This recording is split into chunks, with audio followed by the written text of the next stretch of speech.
Matatawag na isang bayani ang 17 years old na si Lady Jane Itang. Nailigtas niya kasi ang kanyang mga magulang at 3 kapatid, kabilang ang bunso nilang sanggol.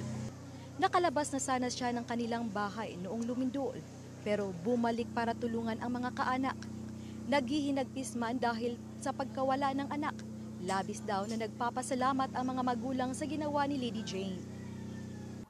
Tinawag kami lahat ng papa niya, yung baby namin. Sabi niya, "Pa, ma, si baby, anuhan nyo, dapaan nyo."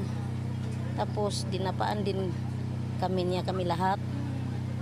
Ginanon niya kami lahat. Na siya, po niya, siya yung natamaan. Sobrang sakit, ma'am. Hindi ko matanggap sa ngayon. Pero unti-unti yung anuhin lang, ma'am, na makaya ko.